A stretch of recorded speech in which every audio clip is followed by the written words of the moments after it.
ഞാനൊരു ആത്മകഥ എഴുതണം, അത് ആത്മകഥയൊന്നുമല്ല, ഒരു മെമ്മോയർ മാത്രമാണ്. ആത്മകഥയാകുമ്പോൾ അതിൻ്റെ അകത്ത് വേറെയും കുറേ കാര്യങ്ങൾ വരാനുണ്ട്. എന്നാൽ എന്നോട് ആവശ്യപ്പെടുകയായിരുന്നു, ഞാൻ ഈ മിനിസ്റ്റർ അല്ലാതെ വന്ന ആ ഘട്ടത്തിൽ പിന്നെ എന്നെ ഡൽഹിയിലുള്ള ജഗർനോട്ട് പബ്ലിക്കേഷൻ അവർ കത്തയച്ചു എനിക്ക്, താങ്കളുടെ അനുഭവങ്ങൾ ഒന്ന് പ്രസിദ്ധീകരിക്കണം എന്നുണ്ട്. പിന്നെ എവിടെയൊക്കെ ഞാൻ പറഞ്ഞു കേട്ട എൻ്റെ വല്യമ്മയെക്കുറിച്ചുള്ള ഓർമ്മകളൊക്കെ ചിലപ്പോൾ ഇങ്ങനെ നിങ്ങളെ പോലുള്ളവർ ചോദിക്കുമ്പം പറയുമല്ലോ, അപ്പോൾ അതുമൊക്കെ അവർ കേട്ടിരുന്നു. അപ്പോൾ ഞങ്ങൾക്ക് രണ്ടും വേണം, ഒന്ന് കുട്ടിക്കാലത്തെയുള്ള നിങ്ങളുടെ അനുഭവങ്ങൾ, രണ്ട് ഈ മന്ത്രി ആയതിനു ശേഷം പ്രധാനമായിട്ടെടുത്ത ചില കാര്യങ്ങൾ, നടന്നിട്ടുള്ള ചില കാര്യങ്ങൾ ആരോഗ്യ വകുപ്പിൽ. അപ്പം ഞാൻ പറഞ്ഞു എൻ്റെ കുട്ടിക്കാലത്തെ അനുഭവം എന്ന് വെച്ചാൽ അത് കമ്മ്യൂണിസ്റ്റ് പാർട്ടിയായിട്ട് ബന്ധപ്പെട്ടതായിരിക്കും. അപ്പോൾ പറഞ്ഞു അതെ ആയിക്കോട്ടെ, പിന്നെ അങ്ങനെ ആവാമെന്ന് പറഞ്ഞു. അവർ പറഞ്ഞു ഇംഗ്ലീഷിൽ വേണം. ഞാൻ പറഞ്ഞു ഞാൻ ഇംഗ്ലീഷിൽ അത്ര സംസാരിക്കാൻ ആശയവിനിമയം ചെയ്യും, അതിപ്പം BBC-യിലും ഇതെല്ലാം ഞാൻ സംസാരിച്ചു. അതിനെയും ചിലർ കളിയാക്കിയിട്ട് കൊടുത്തിരുന്നു കേട്ടോ. ഞാൻ എന്തോ ഒന്ന് പറഞ്ഞെടുത്ത് ആ നീ കുറേ പ്രാവശ്യം പറയുന്നതായിട്ട് കാണിച്ചിട്ട് വിൽക്കുകയാണ് എന്ന് പറഞ്ഞിട്ട്, എന്നാൽ അത് മുഴുവൻ എടുത്ത് കാണിച്ചാൽ അത് പറയുമ്പം നമുക്ക് അങ്ങനെ പറഞ്ഞിട്ടാണല്ലോ പോസ് ചെയ്തിട്ട് അടുത്ത സെന്റൻസിലേക്ക് കടക്കുക. ഞാനൊരു ഇംഗ്ലീഷ് പണ്ഡിതയൊന്നുമല്ല, പക്ഷേ ഇവരെല്ലാമായിട്ട് ഐക്യരാഷ്ട്രസഭയുടെ ജനറൽ അസംബ്ലിയിൽ ഞാൻ സംസാരിച്ചിരുന്നല്ലോ, ഇംഗ്ലീഷിലാണല്ലോ പറഞ്ഞത്. ഒരുപാട് ഇന്റർവ്യൂ, ഇപ്പോൾ ലോറാസ് പിന്നി ഗാർഡിയന് വേണ്ടി എന്നെ ഇന്റർവ്യൂ നടത്തി ഓൺലൈനാണ്.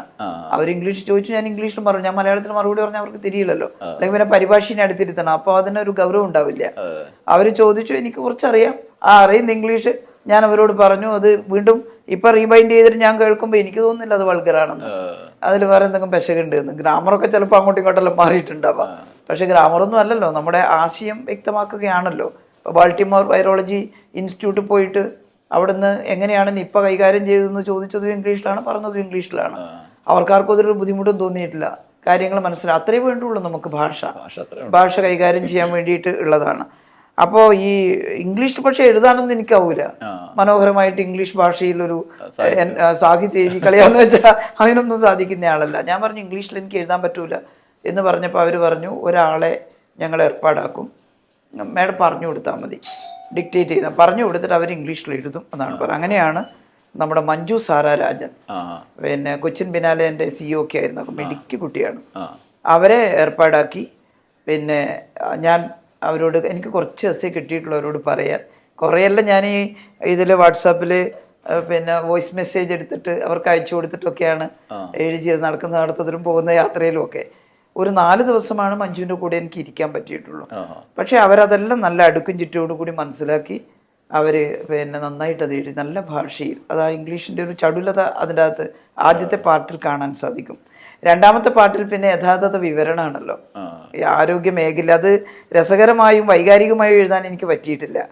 ഉള്ളതപ്പാടെ പറഞ്ഞു കൊടുത്തു, അതപ്പാടെ എഴുതി എന്നുള്ളതാണ്. പക്ഷെ എഴുതി വന്നപ്പോൾ അതൊരു വലിയ പുസ്തകമായി പോയി, ഒരുപാട് 100-700 പേജുകളുള്ളത്. പക്ഷെ എന്നാലും നാട്ടിൽ അത് അധികം പ്രചരിപ്പിക്കപ്പെട്ടില്ല, കാരണം മലയാളം തർജ്ജമ ചെയ്യുമ്പോഴും എനിക്ക് തീരെ നേരമില്ലാത്തൊരു സമയത്തായിരുന്നു. അപ്പൊ അതിൻ്റെ ഒരു ഞാൻ അടുത്തിരുന്നിട്ട് പറഞ്ഞു ചെയ്യും പോലെയല്ല, നന്നായിട്ട് ചെയ്തിട്ടുണ്ട് അവര്. സിതാര നല്ല സാഹിത്യകാരിയാണ്. പക്ഷെ അതിനെ ഞങ്ങൾക്ക് രണ്ടുപേർക്കും കൂടി കുറേ കൂടി ആകർഷകമാക്കാൻ എന്തുകൊണ്ടോ ആ സമയത്ത് കഴിഞ്ഞില്ല. അതൊന്ന് റീറൈറ്റ് ചെയ്യണം എന്ന് പലപ്പോഴും തോന്നിയിട്ടുണ്ട്, മോശമൊന്നുമല്ല എന്നാലും. അപ്പോൾ അതാണ് ആ പുസ്തകത്തിൽ പേരും നിർദ്ദേശിക്കുന്നത്. ഞാനൊരു സഖാവ് എന്നുള്ള നിലയിലാണ് എൻ്റെ ജീവിതം എന്ന് പറഞ്ഞാൽ, എന്നാൽ അത് തന്നെ പേര് കൊടുക്കാന്ന് പറഞ്ഞു, my life as A comrade. അതെനിക്ക് ഇഷ്ടമായി. മുഖ്യമന്ത്രി ആ പുസ്തകം പ്രകാശനം ചെയ്യുമ്പോഴും പറഞ്ഞു ഈ പേരിലിരിക്കുന്നുണ്ട് കാര്യങ്ങളെല്ലാം, എന്താണ് ഒരു സഖാവിൻ്റെ ജീവിതം എന്നല്ല. മുഖ്യമന്ത്രി നല്ല രീതിയിലാണെന്ന് പറഞ്ഞു.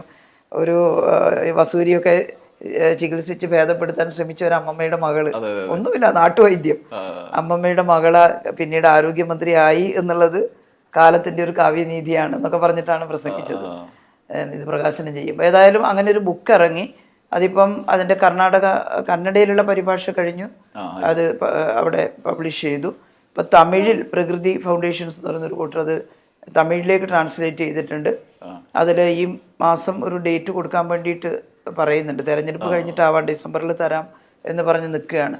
പുസ്തകത്തിൻ്റെ ചർച്ച നാട്ടിലധികം നടന്നില്ലെങ്കിലും വ്യാപകം മുംബൈയിലും അതുപോലെ ബാംഗ്ലൂരും ഒക്കെ ചില ക്ലബ്ബുകളൊക്കെ നല്ല ഡിസ്കഷൻ വെച്ചു. എനിക്ക് ജീവിതത്തിൽ ചാരിതാർത്ഥ്യം ഉണ്ടായിട്ടുള്ളൊരു കാര്യമാണ്.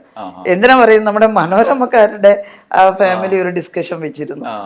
അപ്പൊ ഞാൻ പറഞ്ഞു, ഞാൻ ഇവിടെ വന്നിട്ട് ഈ ബുക്കിനെ കുറിച്ച് പറയുമ്പോൾ കമ്മ്യൂണിസത്തെ കുറിച്ചല്ലേ പറയുക.